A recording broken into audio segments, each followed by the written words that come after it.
Hello friends, स्वागत है आपका रूबीज किचन में। और आज मैं शेयर करने जा रही हूँ दिवाली स्पेशल 6 तरह की अलग अलग रेसिपी। तो फ्रेंड्स, वीडियो थोड़ी बहुत भी यूजफुल लगे तो वीडियो को लाइक कर दीजिएगा और चैनल पे नए हैं तो चैनल को भी सब्सक्राइब कर लीजिएगा। तो सबसे पहले हम बनाएंगे काजू कतली। काजू कतली बनाने के लिए 400 ग्राम काजू लेंगे और यहाँ पर मैंने 2 टुकड़े वाली काजू लिया है। तो यहाँ पर आप 2 टुकड़े या 1 पीस वाले भी आते हैं जो काजू, वो भी ले सकते हैं। पीस कर इसका पाउडर ही बनाना था, इसीलिए यहाँ पर मैंने 2 टुकड़े वाले काजू का यूज किया है। और काजू यहाँ पर फ्रेश लेना है, ज़्यादा पुराने पैकेट वाले काजू का यूज नहीं करना है। जितना ही ज़्यादा फ्रेश हमारा काजू रहेगा, टेस्ट उतना ही अच्छा आएगा काजू कतली का। तो यहाँ पर मिक्सी की जार में डालेंगे। यहाँ पर मैंने 2 बैच में डालकर पीसा है। तो एक बैच में डालने के बाद इसे पल्स मोड पे पीस लिया है और इसे अब एक मोटी वाली छन्नी से छान लेंगे। काजू को ऑन ऑफ के मोड पर या पल्स मोड पर ही पीसना है, कंटिन्यू नहीं पीसेंगे। कंटिन्यू पीसने पर पाउडर की जगह इसका पेस्ट बन जाएगा। इसमें से जो भी ऑयल कंटेंट है ना, वो रिलीज होने की वजह से। तो इसीलिए जब भी इसे पीसे तो मेन इसका स्टेप यही है कि इसे पल्स मोड या ऑन ऑफ के मोड में ही पीसेंगे। और अगर आप बिगनर हो, पहले कभी आपने काजू कतली ट्राई नहीं किया हो, तो फिर जब आप पहली बार इस रेसिपी को ट्राई करें तो फ्रीज में 10 से 12 घंटे के लिए या रात भर के लिए काजू को रख देंगे। उसके बाद जब इसे पीसेंगे ना, तो बहुत ही आसानी से पाउडर बनकर तैयार हो जाएगा। फिर इसका पेस्ट बनने का चांस बहुत ही कम रहेगा। फ्रीज में काजू को रखते टाइम अच्छे से लॉक करके रखें ताकि मॉइस्चराइजर काजू में नहीं जा पाए। और यहाँ पर मैंने 2 बार में अच्छे से पीस लिया है। और तीसरे टाइम जो मोटे पार्ट हमने अलग किए हुए थे ना काजू से छानने के बाद, उसे भी डालकर पीस लिया है। और जो लास्ट में थोड़ा सा ये पार्ट बच जाएगा मोटा वाला, तो इसे आप किसी भी जार में स्टोर करके रख लें। और इसे आप पेस्ट बनाकर ग्रेवी में यूज कर सकते हैं या हलवे में भी पेस्ट बनाकर यूज कर सकते हैं। और यहाँ पर 2 चम्मच मैंने मिल्क पाउडर ऐड कर दिया है, इससे बहुत ही अच्छा टेक्सचर आएगा काजू कतली का। मिल्क पाउडर ऐड करने के बाद हाथों से अच्छे से मिक्स कर लेंगे। और यहाँ पर आप देख सकते हैं मिक्स करने के बाद ये और भी ज़्यादा इसका वॉल्यूम बढ़ गया है। तो कुछ इस तरीके से हमारा काजू का पाउडर होना चाहिए। तो यहाँ पर काजू का पाउडर हमारा तैयार है। इसी तरीके के टेक्सचर में हमें काजू पाउडर चाहिए काजू कतली बनाने के लिए। और अब चलते हैं गैस की तरफ। तो यहाँ पर लिया है मैंने एक नॉन स्टिक पैन। तो नॉन स्टिक पैन या कढ़ाई हो तो आप उसी में इसे बनाएं, कम चिपकेगा। अगर आपके पास इनकेस नहीं हो तो उसकी जगह आप मोटी तले के स्टील की कढ़ाई में घी हल्का सा ग्रीस कर दें। उसके बाद आगे का प्रोसेस करें। और पैन में डाल दिया है मैंने 400 ग्राम काजू के लिए 300 ग्राम चीनी। और चीनी जितना हम डालेंगे उसके आधा पानी। जिस कप से मैंने चीनी ऐड किया उसी कप के आधा यहाँ पर मैंने पानी भी ऐड किया है। और अब हमें लो टू मीडियम फ्लेम पे इसे धीरे धीरे पकाना है, मतलब इतना पकाना है कि ये एक तार की चाशनी बन जाए। तो यहाँ पर अगर फ्लेम हाई करेंगे तो चीनी हमारी अच्छे से घुलेगी भी नहीं और अच्छे से इसकी तार बनेगी भी नहीं। तो इसीलिए इसे लो टू मीडियम फ्लेम पे ही इसे धीरे धीरे पकाएं। चाशनी को थोड़ी देर पकाने के बाद अब इसमें चिपचिपाहट से कंसिस्टेंसी आ चुकी है। तो अब हम इसमें 1 बड़ा चम्मच घी डालकर इसे और थोड़ी देर पका लेंगे। और यहाँ पर थोड़ी देर और पकाने के बाद आप देख सकते हैं कंसिस्टेंसी इसकी। तो यहाँ पर इस तरीके से स्पैचुला पर ले थोड़ी देर इसे ठंडा होने दें और हाथों से इस तरीके से देख सकते हैं, चेक करने पे दिख रहा है। जब ये इस तरीके से एक तार की कंसिस्टेंसी में आ जाए तो अब यहीं पर ऐड कर देंगे जो हमने पाउडर बना के काजू का रखा हुआ था। और अब यहाँ पर मैंने फ्लेम को लो कर दिया है। लो फ्लेम पे ही यहाँ से इसे 6 से 7 मिनट या जब तक ये गाढ़ा ना हो जाए तब तक इसे अच्छे से पकाना है। तो इसका साइन है कि जब ये गाढ़ा हो जाए और ये पैन को छोड़ने लगे या कढ़ाई को, तो समझ जाइए कि ये तैयार हो गया है। तो यहाँ पर इसे इस तरीके से चलाते हुए पहले अच्छे से ड्राई जो भी हमारे पाउडर है ना, उससे मिक्स कर लेंगे। और इसके बाद इसे कंटिन्यू यहाँ से चलाते हुए लो फ्लेम पे पका लेना है। अभी ये थोड़ा सा ड्राई दिख रहा है, लेकिन जैसे जैसे ये पकता जाएगा ये वैसे वैसे लूज हो जाएगा। और लूज होने के बाद ये वापस से अपनी डो कंसिस्टेंसी में आ जाएगा। यहाँ पर आप देख सकते हैं पहले से ये लूज हो चुका है। मिक्सचर की कंसिस्टेंसी भी आप लोगों के साथ बताते चल रही हूँ, ताकि कई बार क्या होता है ना कि हम कंसिस्टेंसी देखकर ही डर जाते हैं कि स्टार्टिंग में तो ये थोड़ा टाइट था लेकिन अब ये लूज कैसे हो गया, अब तो ये सेट ही नहीं होगा। तो ऐसा बिल्कुल नहीं है। ये पकते पकते ये देखेंगे कि बिल्कुल गाढ़ा हो जाएगा, एकदम डो फॉर्म में आएगा ठंडा होने के बाद। अभी जब ये गर्म रहेगा तो ये कुछ देर लूज रहेगा। काजू कतली को बनाना बहुत ही ईज़ी है फ्रेंड्स। त्योहारों के टाइम में आप कम मेहनत में और कम सामान में बनाना चाहते हैं कुछ, तो इस मिठाई को बना सकते हैं। बस थोड़ी बातों का ध्यान रखें। जब भी इसका पाउडर बनाएँ तो बहुत ही ध्यान से बनाएँ ताकि इसका पेस्ट ना बने, और दूसरी बात है कि जब आप इसे पकाएँ तो पैन छोड़ने लग जाए और ये इकट्ठा होने लग जाए, तो इस तरीके से प्लेट या कटोरी पर थोड़ा-सा पोर्शन डाल दें और थोड़ा-सा ठंडा होने दें। इसे डायरेक्ट हाथों से नहीं छुएँ, बहुत ही ज़्यादा गर्म होता है, हाथ जलने का चांस रहता है। हाथों में इस तरीके से लेकर सर्कल बनाएँ, और ये हाथों में बिना चिपके हुए इस तरीके से सर्कल बनकर तैयार हो रहा है तो समझ जाइए कि बेस तैयार है। फिर आपके काजू कतली के बिगड़ने का कोई भी चांस नहीं है। काजू कतली आपकी बिल्कुल परफेक्ट बनकर तैयार होगी। थर्ड, इसका मेजरिंग ज़रूर ध्यान रखिए, जितना आप चीनी लेना तो पानी भी उसके आधा ही ऐड करें, ज़्यादा पानी ऐड नहीं करें। तो फिर आपकी भी काजू कतली बिल्कुल परफेक्ट बनकर या मेरे से भी अच्छी बनकर तैयार होगी फ्रेंड्स। तो यहाँ पर काजू कतली थोड़ा-सा बेस को मैंने नॉर्मल कर लिया है, बिल्कुल गरम में इसे नहीं डालें। अगर आपके पास बटर पेपर नहीं हो ना, तो आप फूड ग्रेड की कोई भी पॉलीथीन ले सकते हैं, और हल्का जब इसे नॉर्मल कर लेना तो इस तरीके से थोड़ा-सा गूँथ लें, जैसे हम आटे को गूँथते हैं ना, लेकिन यहाँ पर हमें डायरेक्ट हाथों से नहीं गूँथना है। अभी भी ये हाथों से छूने पे हल्का-सा गरम है। तो मिक्सचर हमारा जब तक ऊपर से थोड़ा शाइनी और स्मूथ ना दिखे तब तक इसे हमें इसी तरीके से ऊपर-नीचे करते हुए गूँथना है। तो यहाँ पर आप देख सकते हैं पहले से ये थोड़ा-थोड़ा शाइनी दिख रहा है और साथ में ये स्मूथ भी हो चुका है।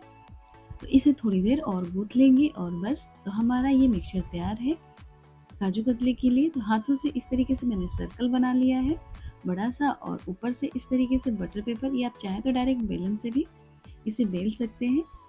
तो यहाँ पर बेल लेंगे। यहाँ पर मैंने पहले चॉपिंग बोर्ड लिया था, लेकिन थोड़ा मुझे छोटा लगा था साइज़ में। काजू कतली का बेस हमारा थोड़ा बड़ा बनेगा। काजू कतली की मोटाई आप अपनी पसंद से मोटी या पतली रख सकते हैं, वैसे इसे ज़्यादा पतला मत रखिएगा, थोड़ा-सा इसे मोटा ही रखेंगे।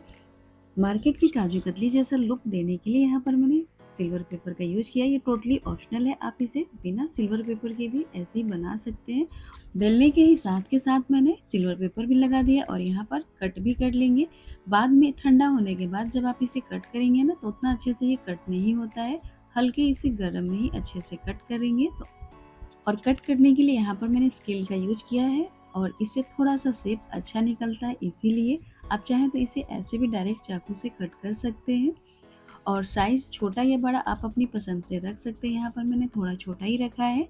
काजू कतली को सेट करने में टाइम नहीं लगता है, आप देख सकते हैं साथ के ही साथ हमने बेला है और सिल्वर पेपर भी सेट किया, साथ के ही साथ हमने कट भी किया है और ये आसानी से सेट हो चुका है। साइड के एज को मैंने कट करके दोबारा से सेट करके वापस से उसमें से 8 पीस काजू कतली निकाल लिए हैं फ्रेंड्स, उसकी वीडियो मैंने एडिट नहीं किया है। साइड के एज को मैंने इसीलिए कट किया था ताकि प्रॉपर शेप आ जाए। यहाँ पर आप काजू कतली का शेप देख सकते हैं, प्रॉपर आया है फ्रेंड्स। तोड़ के भी दिखा रही हूँ, बहुत ही ज़्यादा सॉफ्ट, मुँह में जाते एकदम घुल जाने वाली काजू कतली बनकर तैयार हो गई है।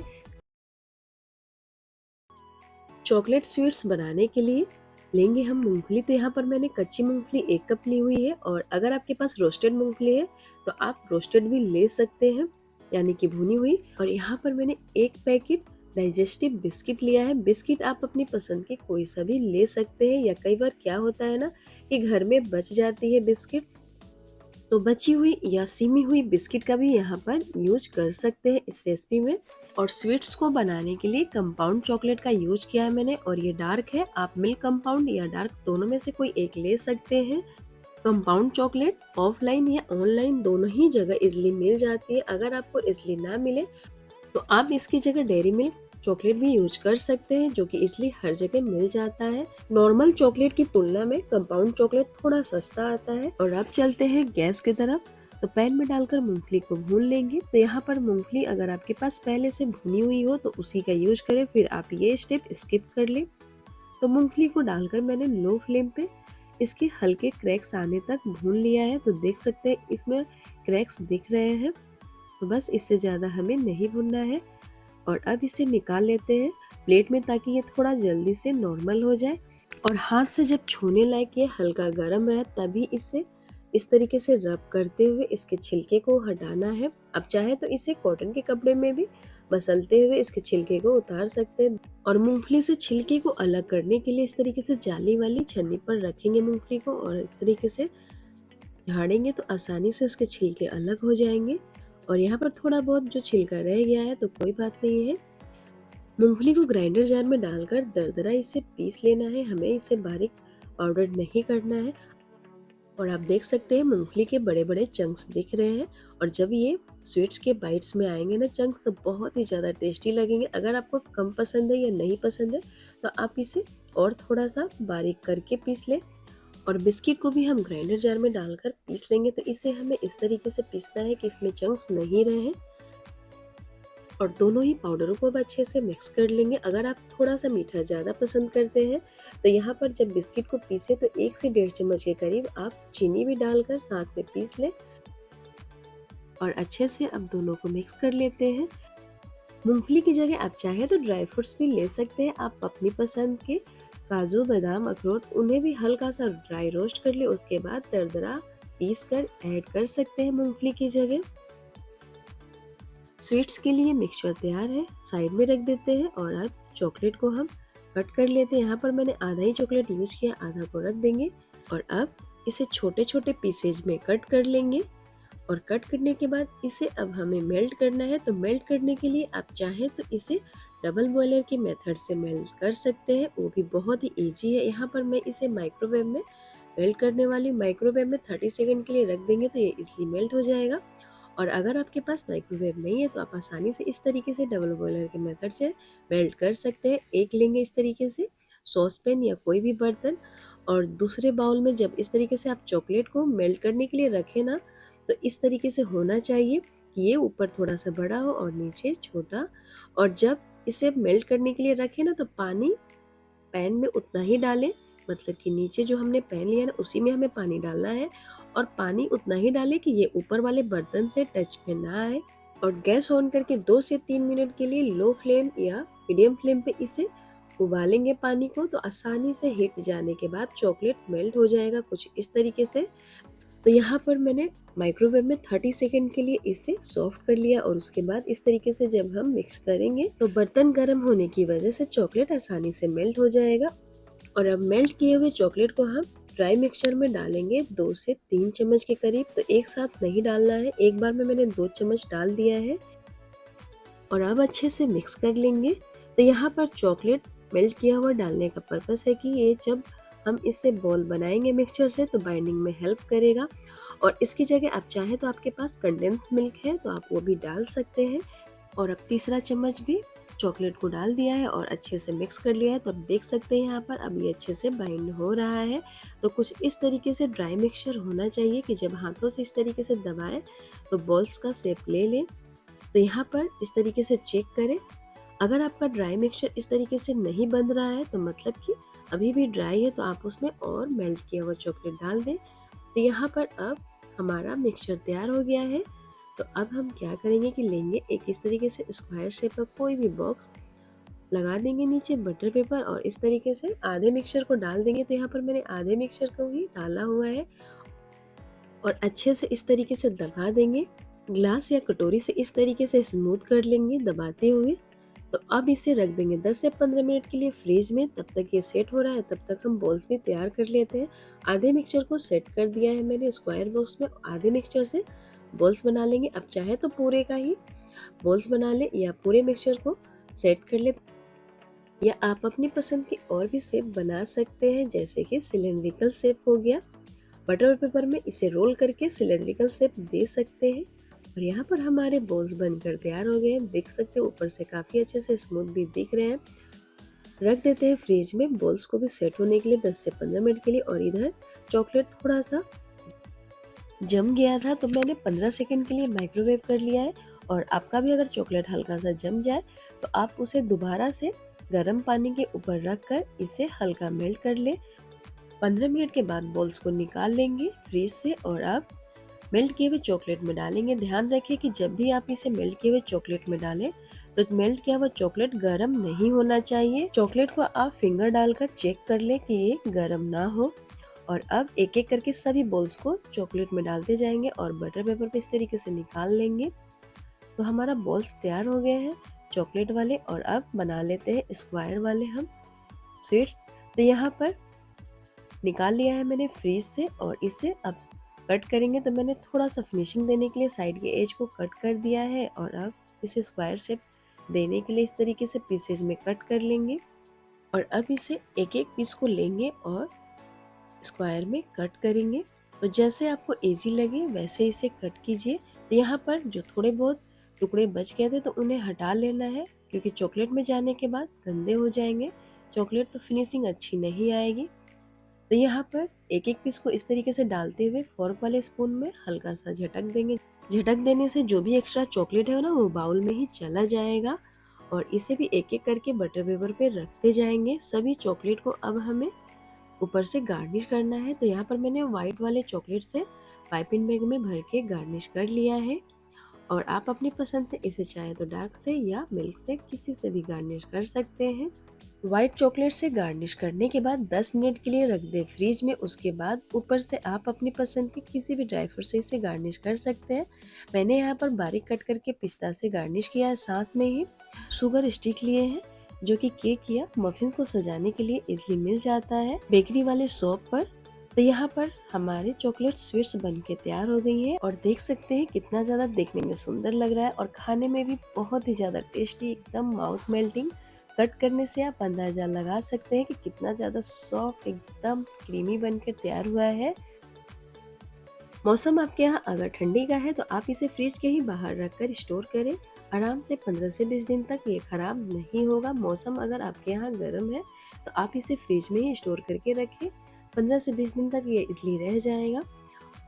सिर्फ 3 चीज़ों से बनकर हमारी टेस्टी सुंदर चॉकलेट स्वीट्स बनकर तैयार हो गई है। गुलाब जामुन हमारी कितने ज़्यादा सॉफ्ट नरम बनकर तैयार हुई है, अंदर से एकदम जालीदार। तो सबसे पहले हम बना लेते हैं चाशनी। तो यहाँ पर मैंने लिया है 2 कप चीनी और 2 कप चीनी के साथ ही डाल दिया है मैंने 3 कप पानी। चीनी को घुलने के बाद इसे हमें 3 से 4 मिनट या जब तक ये ऑयल कंसिस्टेंसी जैसे कि रिफाइंड ऑयल का टेक्सचर होता है चिपचिपा सा, तो उसी तरीके से चाशनी का भी टेक्सचर होना चाहिए। और यहाँ पर चीनी घुलने के बाद मैंने 3 मिनट अच्छे से पका लिया है। हाथों से छूने पर इस तरीके से ये चिपचिपा सा लग रहा है जैसे कि रिफाइंड ऑयल होता है। तो बस अब यहीं पर हम फ्लेवर के लिए डालेंगे कूटकर इलायची और साथ में ही मैंने फूड कलर ऐड किया है ऑरेंज।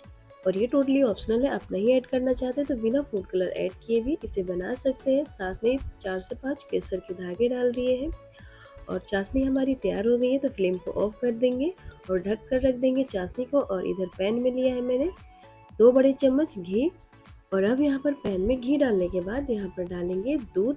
तो यहाँ पर ध्यान रखिए कि गैस ऑफ है, मैंने बस पैन को गर्म कर लिया था ताकि घी हमारा अच्छे से मेल्ट हो जाए। और यहीं पर अब डाल दिया है दूध के ही साथ मिल्क पाउडर। तो 1 कप दूध के लिए लेंगे हम 2 कप मिल्क पाउडर और मिल्क पाउडर को हमें थोड़ा थोड़ा करके 3 से 4 बैच में डालना है। थोड़ा थोड़ा डालते जाएंगे और मिक्स करते जाएंगे, एक ही बार में डाल देंगे तो गुठलियाँ ज़्यादा पड़ जाएंगी।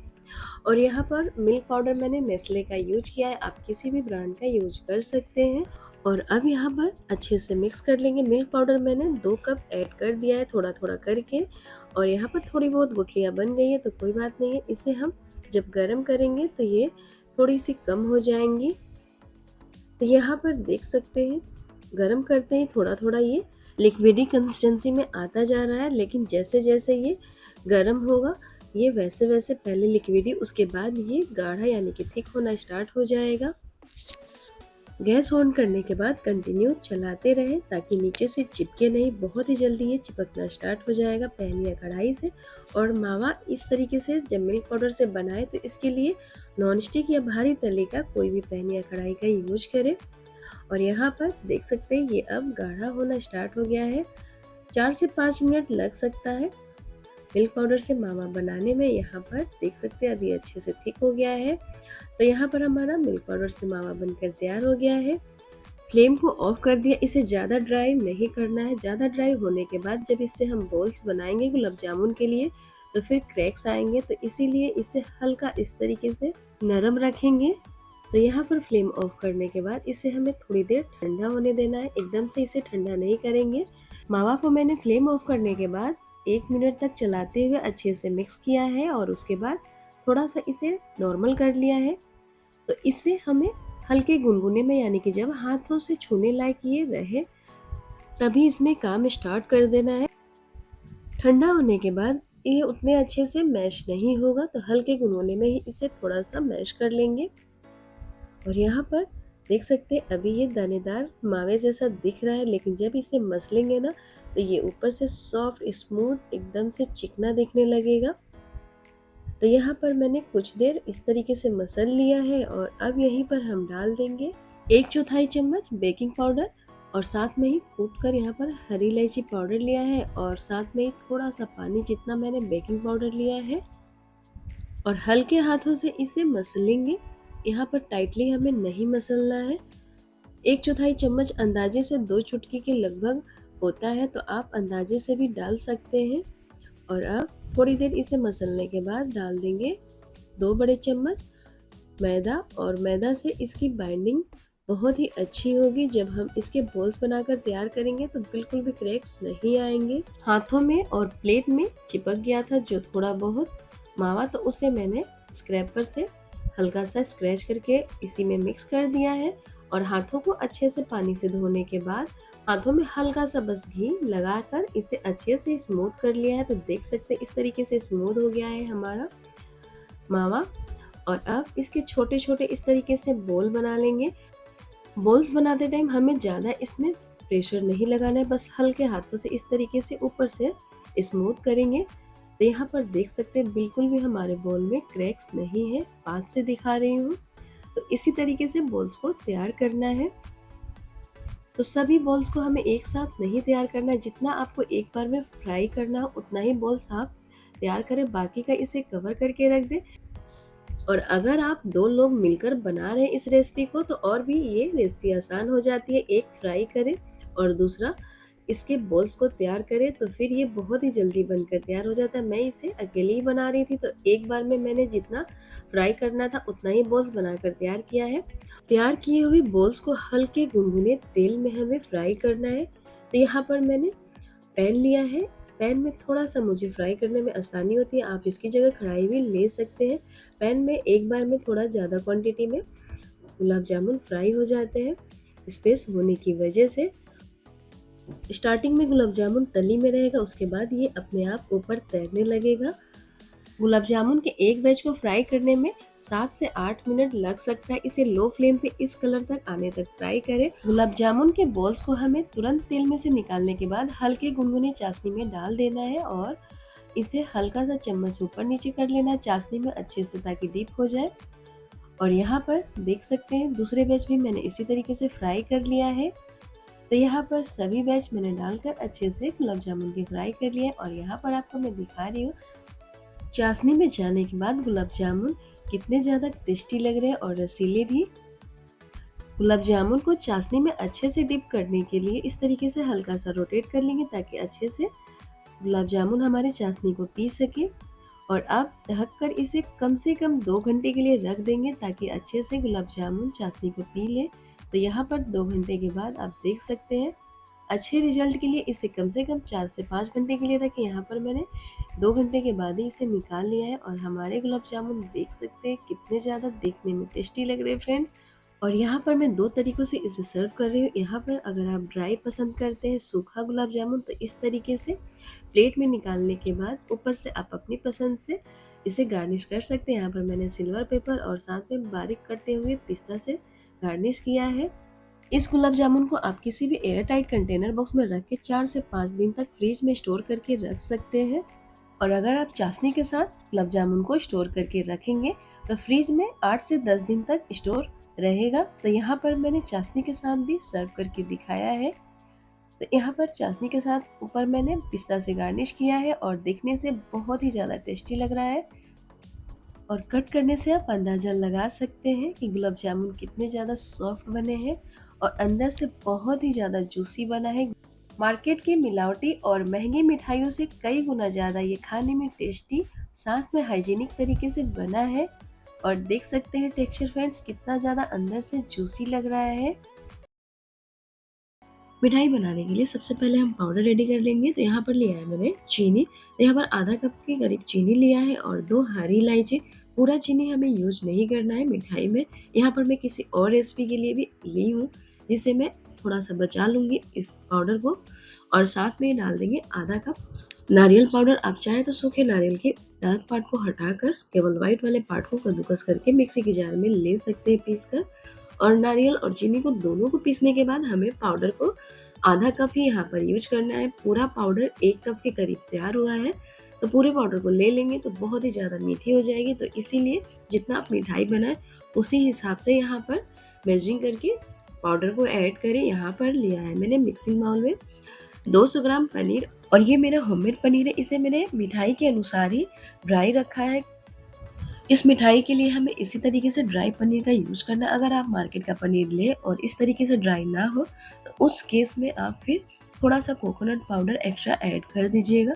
जब मिक्सचर तैयार कीजिएगा तो यहाँ पर मैंने हाथों से क्रम्बल कर लिया है, छोटे छोटे पीसेज में अच्छे से भुरभुरा हो गया है पनीर अब। और अब यहीं पर ऐड कर देंगे आधा कप जो हमने पाउडर बना के रखा था ना नारियल और चीनी इलायची वाला, और साथ में ही ऐड कर दिया है मैंने 4 बड़े चम्मच मिल्क पाउडर। मिल्क पाउडर से बहुत ही बढ़िया टेस्ट आएगा मिठाई का। और अच्छे से अब सभी चीज़ों को मिक्स करेंगे और इसे हमें तब तक मिक्स करते रहना है जब तक ये एकदम डो फॉर्म में ना आ जाए। तो यहाँ पर अगर आप सिंगल इसी मिठाई के लिए पाउडर तैयार करें तो चीनी की क्वांटिटी आप 3 से 4 चम्मच ही लीजिएगा, क्योंकि मिल्क पाउडर भी ऐड करना है और मिल्क पाउडर भी मीठा होता है। तो यहाँ पर देख सकते हैं मिक्सचर हमारा एकदम से डो फॉर्म में आ चुका है। तो इसी तरीके से हमें मिक्सचर चाहिए था।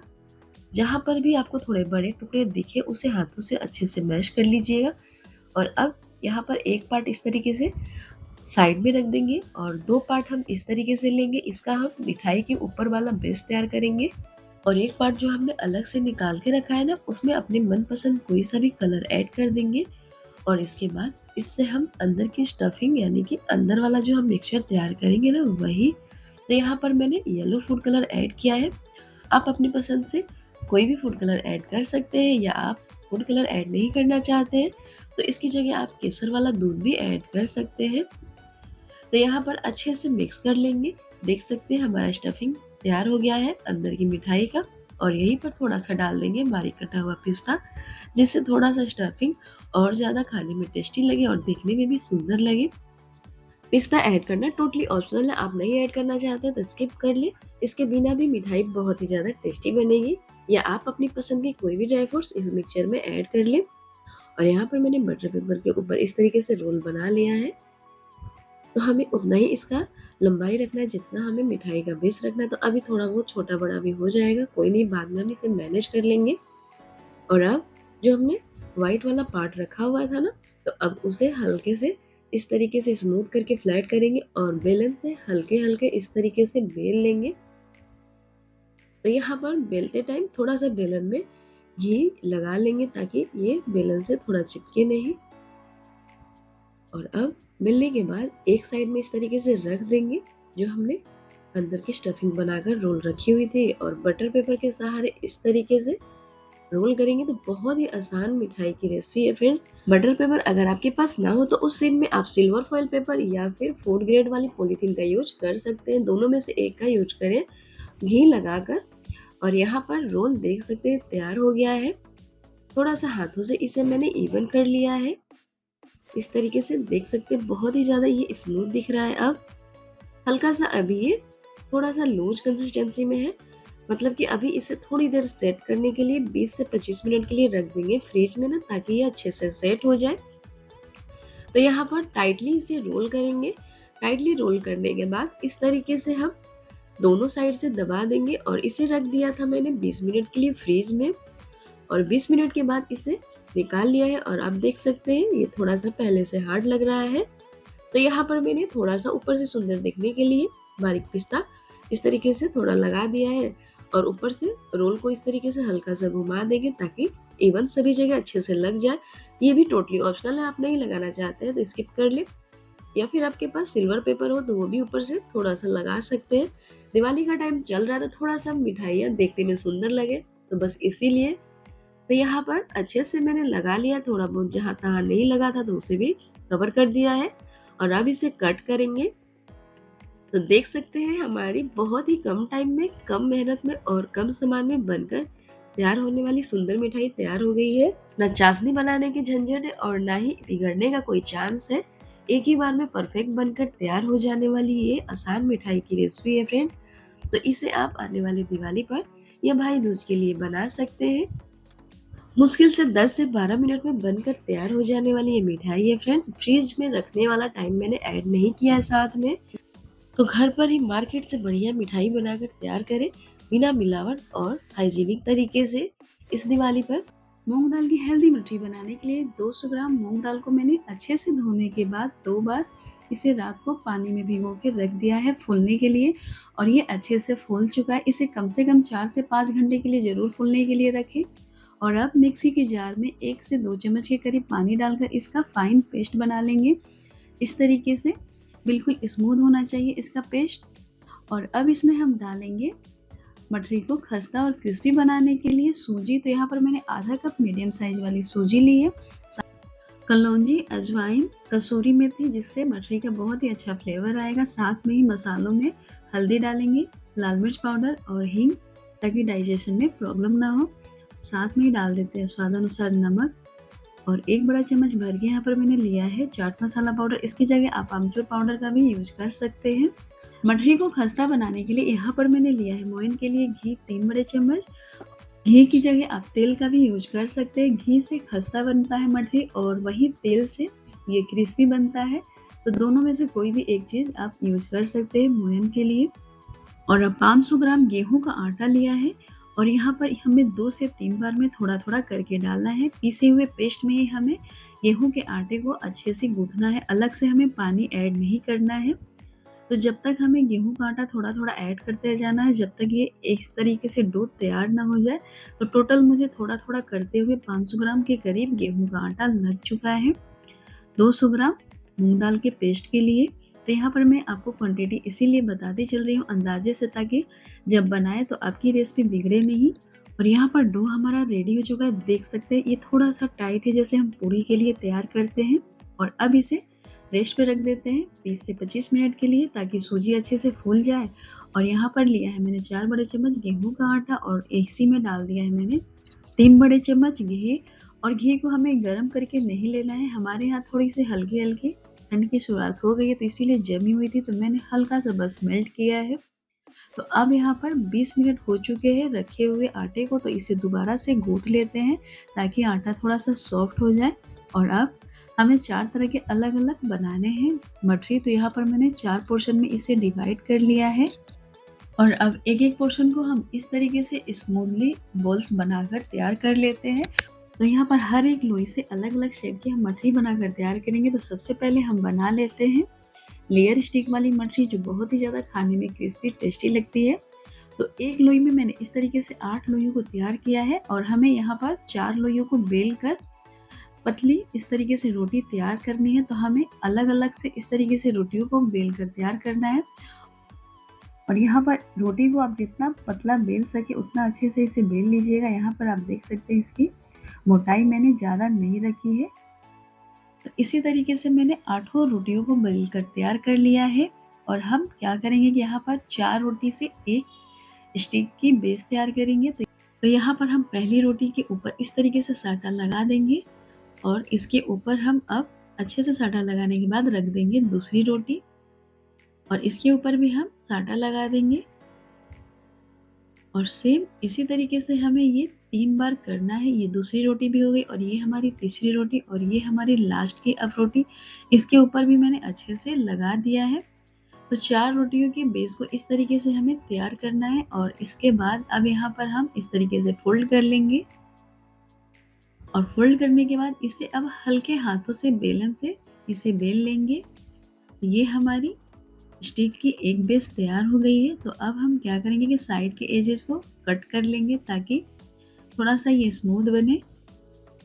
और 1-1 इंच की दूरी पर इस तरीके से हम स्टिक वाइज कट कर लेंगे। तो हमारी एक बैच की स्टिक तैयार हो गई है। इसी तरीके से हम दूसरे बैच की भी 4 रोटियों को साटा लगाकर ज्वाइन करके इसी तरीके से कट करके रेडी कर लेंगे। तो हमारा स्टिक वाला बेस तैयार हो गया है। और अब बना लेते हैं दूसरी मठरी को।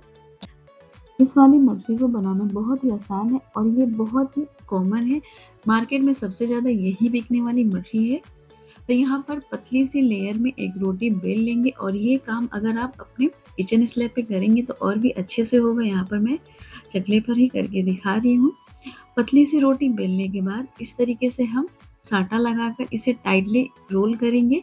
रोल करने के बाद इसे 1-1 इंच की दूरी पर इस तरीके से कट कर लेंगे।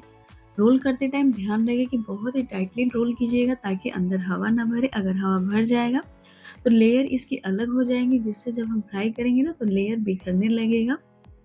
और अब कटे हुए पीस को हमें एक-एक करके इस तरीके से लेना है और जिस साइड में हमने कट किया है ना उसी साइड को ऊपर रखेंगे और हल्के हाथों से इस तरीके से फ्लैट कर लेंगे। हल्के बेलन से इसे इस तरीके से बेल लेंगे। तो ये हमारी मठरी तैयार हो गई है। इसी तरीके से हम सभी मठरियों को तैयार करेंगे।